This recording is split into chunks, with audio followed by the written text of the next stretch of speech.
자, 오늘은 베드로후서 3장, 우리들의 회개를 기다리시는 하나님입니다. 자, 오늘 주제는 재림입니다. 이 재림도 우리가 지켜야 될 핵심의 보화이면서 또 미혹당하는 주제입니다. 그래서 이단의 여러 유형들이 있는데 재림을 유혹하는 이단도 있고 또 예수님의 그리스도이심을 미혹하는 이단도 있는데 요즘에는 예수님의 재림을 유혹하는 이단들이 많이 나타납니다. 그래서 오늘 베드로전서 3장 말씀이 또 중요합니다. 이 베드로는 마지막 자기의 죽음을 앞두고 교회에 당부하며 경고를 합니다. 3절에 보니까 먼저 이것을 알지니 말세에 조롱하는 자들이 와서 자기의 정욕을 따라 행하며 조롱하여 4절 5절 우리 합독합니다. 시작. 이르되 주께서 강림하신다는 약속이 어디 있느냐 조상들이 전후로부터 만물이 처음 창조될 때와 같이 그냥 있다 하니 이는 하늘이 옛적부터 있는 것과 땅이 물에서 나와 물로 성립된 것도 하나님의 말씀으로 된 것을 그들이 일부러 잊으려 함이로다.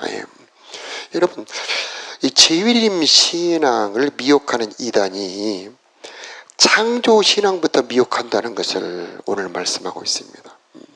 즉 창조 신앙이 무너지면 재림 신앙도 무너지는 겁니다. 우리가 창조 신앙이 뭡니까? 하나님께서 천지 만물을 지으셨다. 만물이 하나님의 말씀으로 지어졌다. 그가 없이는 모든 것이 된 것이 하나도 없다. 자, 이게 신약으로 와서 그런데 창세기 1장 2장의 창조자가 예수님이다. 여러분 아멘 되십니까? 그 신앙에서 무너지는 겁니다. 그 신앙이.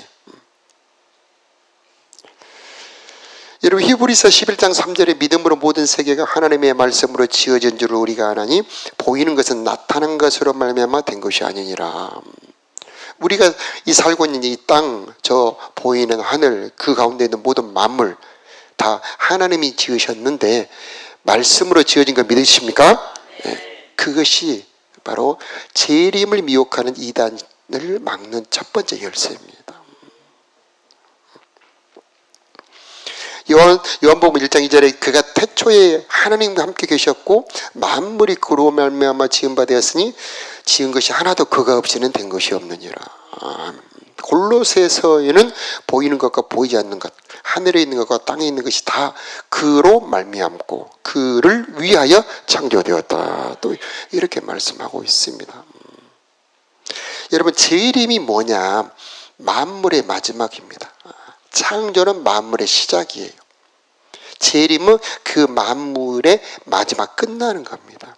그리고 동시에 새 하늘 새 땅 새로운 만물이 시작되는 겁니다. 그게 바로 재림입니다. 그래서 창조주가 아니면 재림 심판주가 될 수가 없는 겁니다. 오직 창조주만이 재림주가 될 수가 있는 겁니다. 그런데 이단들은 창조 시대가 다르고 재림 시대가 다르다. 창조는 어떤 사람을 통해서 하고 재림은 또 다른 사람을 통해서 이룬다. 이렇게 주장을 하는 겁니다. 그러나 여러분 기억하시기 바랍니다. 오직 창조주만이 재림주가 될 수 있다는 겁니다. 천지 만물을 지은 분만이 이 모든 만물을 끝내고 새로운 피조물을 시작할 수 있다는 겁니다.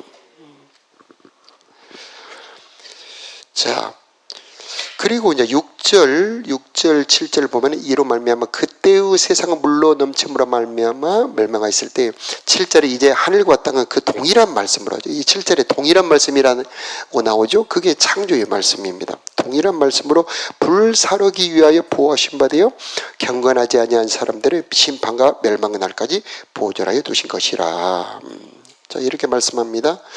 자, 노아 홍수하고 비교하고 있습니다. 노아 홍수는 물로 심판했죠. 그런데 재림 때는 뭘로? 불로 심판한다. 그 차이점을 말씀을 하고 있습니다. 자, 그런데 9절에 우리가 월요일도 보았습니다만은 노아 홍수 심판이 왜 더디냐? 자, 그 더딘 9절에 주의 약속은 어떤 이들이 더디다고 생각하는 것 같이 더딘 것이 아니다. 오직 주께서는 너희를 대하여 오래 참으사 아무도 멸망하지 않고 다 회개하기에 이르기를 원하시느니라. 자, 초대교회 시대에는 자기들이 죽기 전에 재림이 올 걸로 기대를 했습니다.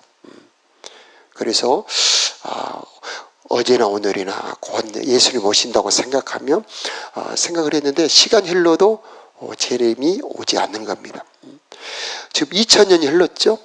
왜 예수님이 재림 안 하시는가? 사람들이 의아하게 생각하며 의심합니다.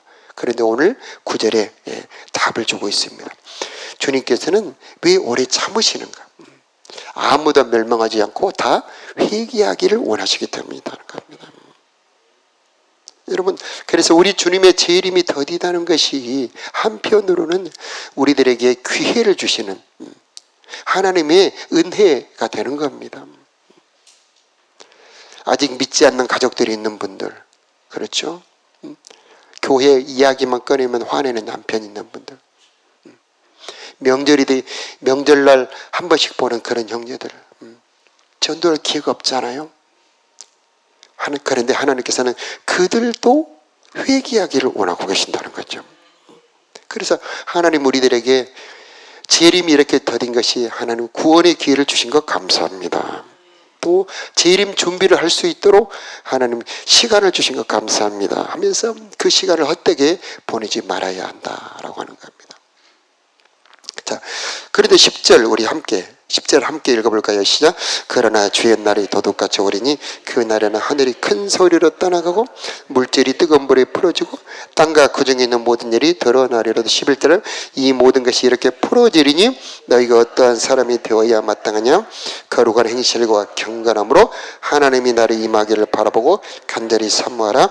그날에 하늘이 불에 타서 풀어지고 물질이 뜨거운 불에 녹아 지려니와. 여기까지 봉독하는데, 자, 여기서 우리가 창조신앙이 중요한데 여기서 이단들은 이 하늘과 땅을 비유로 풀어버립니다. 실제 하늘도 아니고 실제 땅도 아니다. 10절에 나온 물질도 실제 물질이 아니다. 영적 세계의 창조다. 이렇게 풀어버리니까 그들이 무너지는 겁니다. 여러분, 창조신앙의 경고에 서시기를 축복합니다. 하늘도 저 보이는 하늘이고 땅도 우리가 살고 있는 이 땅이고 그 가운데 있는 모든 만물도 하나님이 지으셨는데 10절에 보니까 하늘이 큰 소리로 떠나가고, 그죠? 물질은 어떻게 됩니까? 뜨거운 물에 풀어지고 땅과 그 중에 있는 모든 일이 드러나리로다. 여기서 참 우리가 상상하기 어려운 그런 장면이 펼쳐지는 겁니다. 여러분, 쓰레기 태워보셨죠? 저도 쓰레기 많이 태워봤습니다. 그런데 쓰레기를 태우면 그냥 연기가 되어서 불과 함께 사라지기만 하잖아요. 그런데 재림 때는 또 다른 장면이 펼쳐지는데 숨겨진 모든 것이 드러난다는 겁니다. 그러니까 모든 것이 사라지면서 또 어떤 것은 드러나는 거예요. 우리가 이것을 상상하기 어렵습니다. 그런데 이것을 노아 홍수를 통해서 우리들에게 보여줍니다. 이런 비가 쏟아집니다. 모든 것이 다 잠겨버리죠. 그런데 오직 한 가지, 노아의 방주만은 그 비에, 그 물에 침몰당하지 않고 유유히 떠오릅니다. 그리고 그 물의 심판을 견디는 겁니다. 자, 우리 주님의 재림 때도 마찬가지입니다. 불이 모든 것을 소멸합니다. 우리 보이는 것들도 보이지 않는 것들도 다 태워 소멸해 갈 때에 유유히 그 불의 심판을 견디는 것이 딱 한 가지가 있다는 겁니다. 그게 11절에 함께 읽어볼까요? 이 모든 것이, 시작. 이 모든 것이 이렇게 풀어지리니 너희가 어떠한 사람이 되어야 마땅하냐? 거룩한 행실과 경건함으로 하나님의 날이 임하기를 바라보고 간절히 사모하라. 아멘. 그래서 노아 시대에는 노아의 방주를 준비했지만 이제 지금 시대는 노아의 방주 같은 것을 준비할 필요가 없다. 그럼 무엇을 준비해야 되느냐? 거룩함과 경건함. 여기서 11절에 분명히 나오죠. 거룩한 행실과 경건함이라고 하는 내 몸과 내 삶을 준비하라는 겁니다. 그것이 불의 심판을 견디고 하나님 앞에 드러나는 유일한 길이다라고 말씀하는 겁니다. 여러분, 이것을 어디서 볼 수 있냐면은 구약 다니엘서 여러분 아시죠? 다니엘의 세 친구들이 어떻게 됩니까? 줄에 꽁꽁 묶여 활활 타는 풀무불에 던져지지요. 그 불에 던져졌는데 그들을 묶었던 모든 그 노끈들은 순간에 불타버리지만 그들은 불타지 않아요. 그래서 활활 타는 그 풀무 안을 들여다보니까 사람들이 거니는데 세 사람을 던져 넣었는데 세 사람이 아니고 몇 명이에요? 4명. 4명이 그 불 가운데 거닐고 있는 겁니다. 그런데 그 중에 특히 한 사람은 그 불보다 더 찬란하게 빛나고 있었다는 얘기입니다. 바로 마지막 말세에 이루어질 일을 우리들에게 보여주고 있는 겁니다. 그러면 왜 다니엘의 세 친구들은 그 불 속에서 타지 않고 견딜 수 있었느냐? 그들은 경건한 자들이었다고 하는 겁니다. 하나님을 모시는 자들. 그러면 장차 마지막 날 우리 주님 오시는 재림날 온 세계를 불태울 그 불을 견디는 방법은 무엇이냐? 거룩함과 경건함. 이런 거룩함과 경건함이 뭐냐? 주님을 우리 곁에 모시는 겁니다. 내 노력으로, 내 수양으로 불교의 스님들처럼 그렇게 하는 것이 아니고 나는 연약하오니 주님이 내 안에 들어오셔서 나의 왕이 되어 주시옵소서. 이게 거룩입니다. 주님 나를 주님께 드리오니 주님이 나를 다스려 주시옵소서. 이게 거룩입니다. 여호와를 항상 내 앞에 모시며 그가 내 우편에 계심으로 내가 요동치 아니하리로다. 이게 경건입니다. 그러면 우리가 재림을 준비하는 방법이 뭐냐? 미국에 가면은 핵 벙커 들어보셨죠? 아주 부자들 몇 천억 이렇게 가지고 있는 부자들은 핵 미사일을 저장했던 벙커를 구입을 한답니다. 그리고 만일에 핵 전쟁 같은 그런 일이 일어나면 그 벙커로 피신을 한다고 그러죠. 그러나 우리 주님의 재림 때는 그런 걸로 막을 수 없습니다. 오직 한 가지 우리가 베드로전서 1장 5절에 배웠던 말씀처럼 말세에 나타내기로 예비하신 구원을 얻기 위하여 뭘로? 하나님의 능력으로 보호하심을 받았느니라. 말세에 나타날 그 불로부터 우리를 지킬 수 있는 것은 오직 하나님밖에 없는 거예요. 하나님의 능력으로 보호받아야만 그 불에서 보호받을 수 있는 겁니다. 그래서 11절에 이 나타나는 이렇게 모든 것이 풀어지리니 어떠한 사람이 되어야 하느냐? 거룩한 행실과 경건함으로 12절에 하나님의 날이 임하기를 바라보고 간절히 사모하라. 이렇게 말씀합니다. 자, 거룩함과 경건함을 우리들의 삶으로 끌어와 보면 어떻게 하는 것이 거룩함이냐? 주님 가까이 가는 겁니다. 내 힘이 아니고 내 노력이 아니고 주님을 모시고 살아가는 삶. 노아처럼 순종하는 삶. 그래서 내 안을 예수님으로 채우고 나는 예수님 안으로 들어가고 그것이 바로 경건한 삶이 되는 겁니다. 자, 그렇게 되었을 때 하나님의 능력이 우리를 보호하고 하나님이 내 곁에 계셔 주시어서 장차 오는 그 엄청난 불의 심판에서 나를 건져줄 수 있다라고 하는 겁니다. 우리 12, 13절 자 함께 하나님의 날이 시작. 하나님의 날이 임하기를 바라보고 간절히 사모하라. 그 날에 하늘이 불에 타서 풀어지고 물질이 뜨거운 물에 녹아지려니와 우리는 그의 약속대로 의가 있는 곳인 새하늘과 새 땅을 바라보도다. 아멘. 여기서 새하늘과 새 땅이 나오죠. 거기는 의가 있다는 겁니다. 새하늘과 새 땅. 바로 우리 주님 재림 후에 이루어질 새하늘과 새 땅. 그러니까 새하늘과 새 땅에는 죄가 있을 수 없어요. 아멘 되시기 바라요. 예. 전혀 새로운 세계입니다. 우리가 다 상상할 수 없는 세계입니다. 새하늘과 새 땅은 하늘도 땅도 모든 것이 다 새롭고 사람도 새롭고 만물이 다 새롭다는 겁니다.